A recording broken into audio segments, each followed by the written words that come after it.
Hi, I'm Chase McKinney, and just like last time, we heard from Kevin about mindfulness, and we're going to keep that going. And again, I hope that there's something that you can gain from this video. Hello again, this is Kevin, and we are going to continue our discussion on mindfulness skills. I hope that you did your homework last week and worked on the handout that we gave you last week. Today, we'd like to begin by talking about what skills. And we're also going to talk about how skills. And these are ways to achieve wise mind. Remember, we talked about the rational and the emotional mind, and then we want to combine those to create this concept of wise mind. So when we think about what skills, we have these three components of observing, describing, and participating. When we observe, we want to notice the experience that we are in and be curious about how we feel. When you're observing, you want to watch your thoughts and feelings come and go like clouds in the sky. Don't push away your thoughts and feelings, just let them happen. Notice what comes through your senses, what you see, smell, taste, touch, and hear. It's often good to be like a nonstick pan, letting things slide off your body and your emotions. So these are part of some observation skills that are good to have when we are trying to have a wise mind. Then we need to know how to describe situations. So it's important that we use words to describe our experience. For example, we might say, I feel sad right now, or my stomach muscles are tightening. Use fact words. Call a thought just a thought. Call a feeling just a feeling. One good way to recognize if you're talking about a thought or a feeling, oftentimes we say, I feel, and then we explain a thought. I feel like she is not, I feel like she doesn't like me. Okay, so we're interpreting there. That's a thought. So that would be, I think that she doesn't like me. That's my interpretation. A feeling is different. I am sad because I think she doesn't like me. Try to avoid emotionally descriptive words that may magnify or diminish a situation. So here's where we have to be careful of using too many adjectives or adverbs or like superlatives, right? Great, greatest, greater, in the such. Try to let go of your emotions about being right or someone else being wrong while searching for words to describe. So it's, again, this is just kind of talking about the facts and not trying to determine who's right, who's wrong, but we're trying to come to a solution, describe what is happening. Then participate. This is another important part of the what skills. Get lost in an activity and let go of your sense of time while engaged. So as you're doing something, get lost in it. Enjoy being a part of it. Experience it fully. Fully experience your feelings without being self-conscious. So if you're lost in it and you're enjoying it, you're not thinking about what others are thinking about you. Don't worry about tomorrow or about what happened yesterday or if your clothes look okay. So again, it's focusing on the thing that's at hand, focusing on whatever is actually happening. And I think most importantly, allow yourself to be natural in the situation. Just be you. And then practice, practice, practice. Allow yourself to use these skills when you're in a conversation or you're with a group and doing an activity.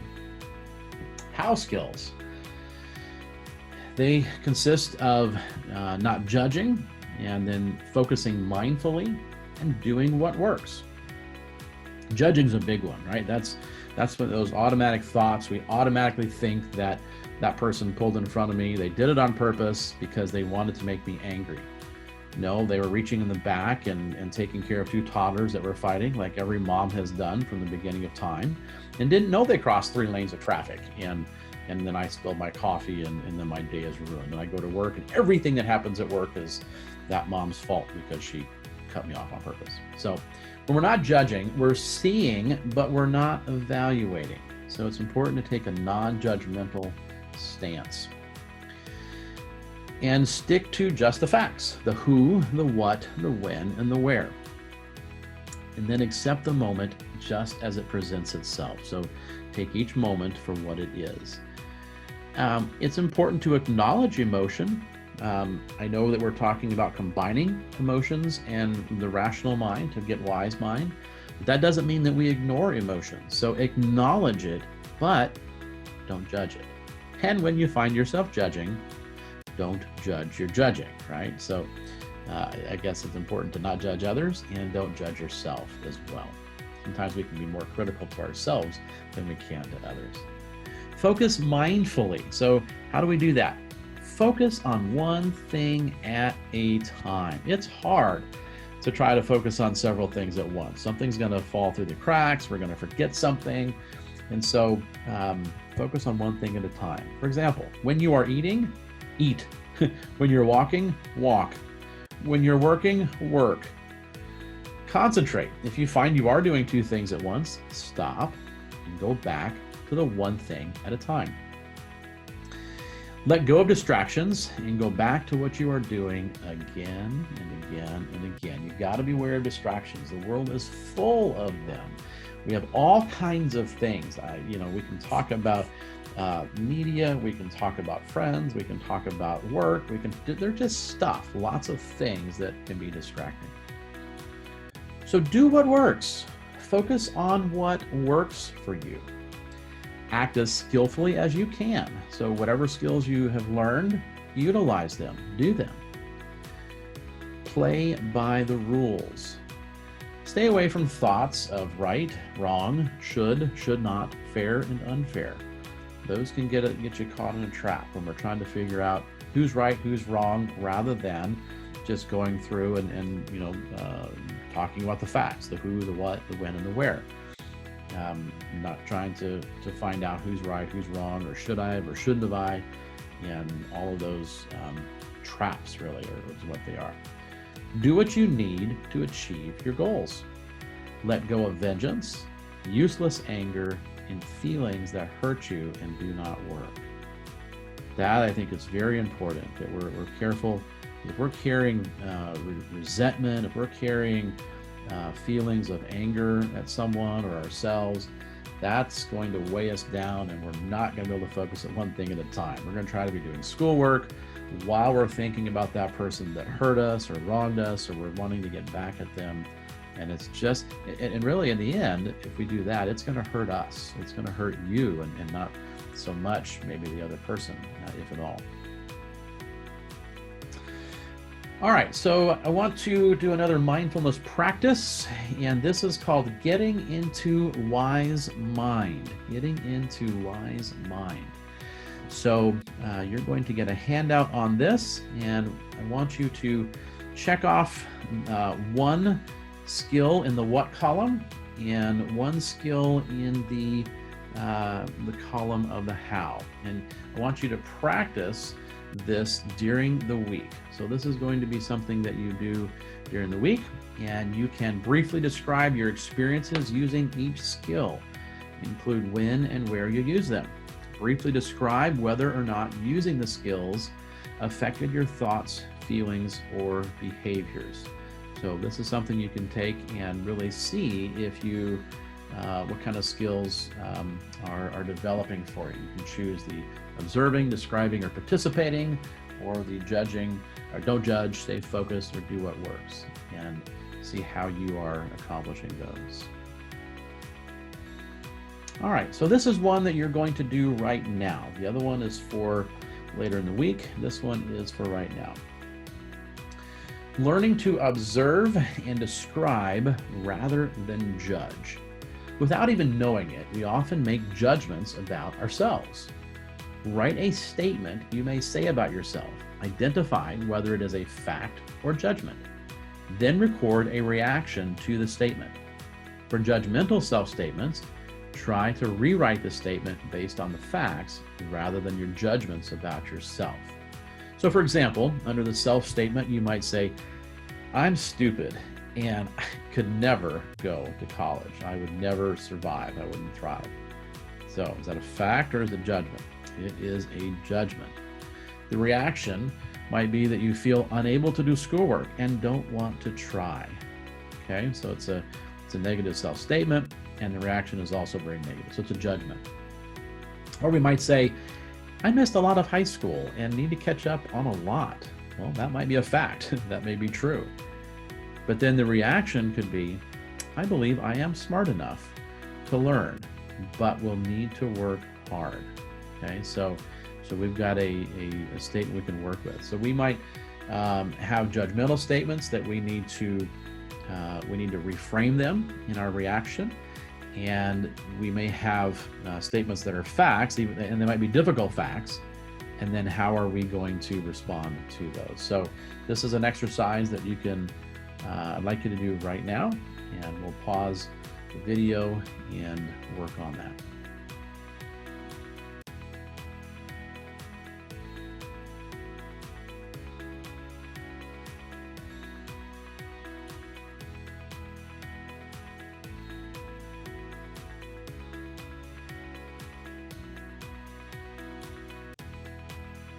Last week, we did a mindfulness exercise, and I'm going to do another one today. This one's a little bit different, but I think you will, I hope you will find this helpful today. So again, let's sit up in your chair, back against the back of your chair. Let your body firmly find a comfortable place at your seat. Let your arms fall by your side, or place your arms and hands in your lap. Let's begin by taking a moment to allow your body to settle into a comfortable position. You may close your eyes or keep them slightly open, allowing the spine to lift, the shoulders to soften. Today, we will practice a body scan. Taking a full breath in and a long breath out.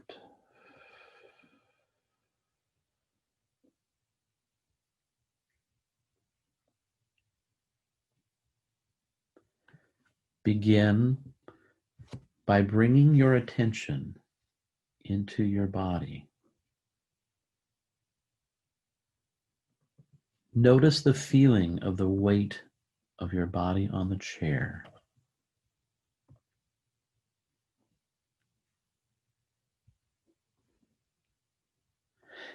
As you breathe, notice how your chest and abdomen expand to allow the air to enter your lungs. What sensations are you aware of?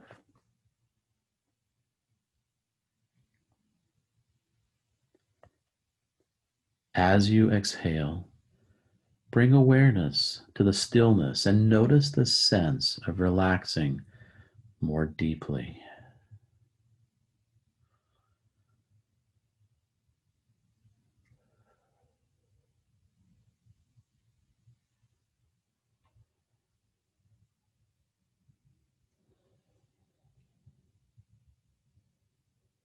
Now bring your attention to the top of your head, noticing any sensations in the scalp, down the back of the head, to the sides, to the face. Notice your jaw, if you're holding any tension in your jaw. Let your face be soft. Relax the muscles around your eyes and your mouth. Breathing in, breathing out.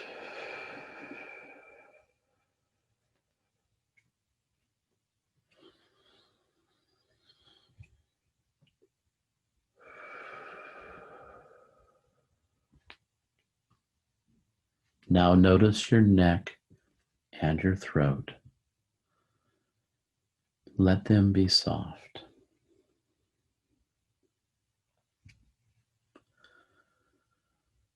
Notice your shoulders and arms.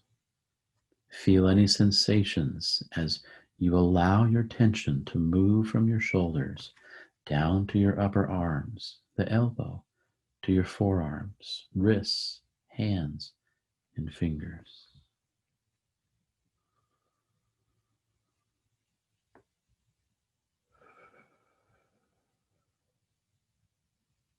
Noticing any tightness, any temperature sensations.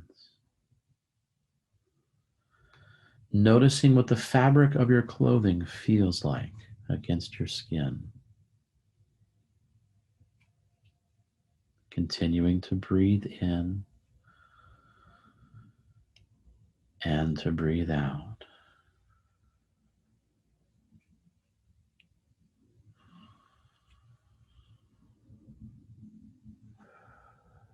Now bring your attention to your chest and abdomen, feeling the movement in your chest as you breathe.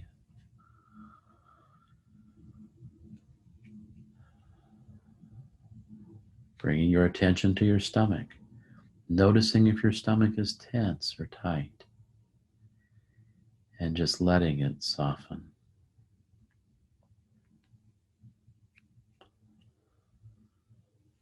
Noticing the upper back and the lower back.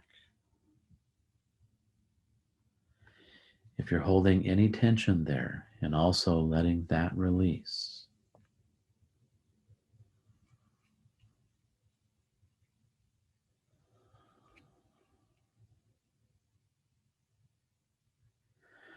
Now continue traveling down to your legs, your thighs, your knees, calf and shin, your ankles, and finally bringing your attention to your feet.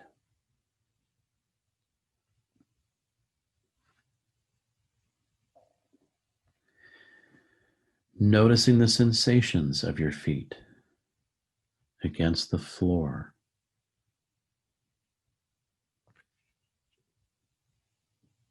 Noticing any weight, sense of temperature, feeling of energy, perhaps present in the feet.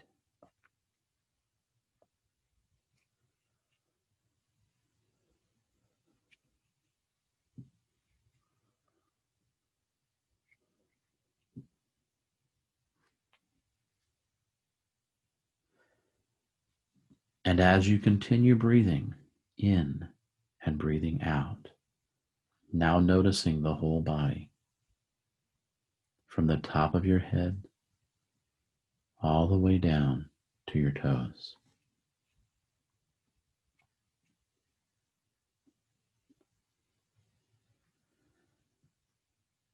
Staying with a sense of the whole body for a few more breaths.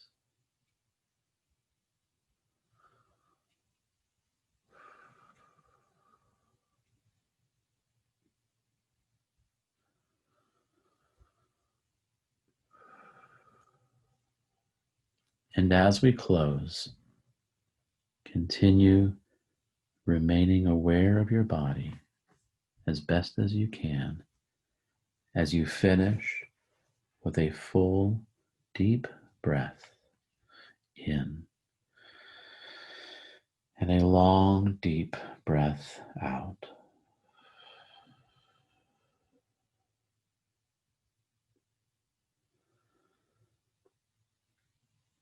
Continue to breathe in and out.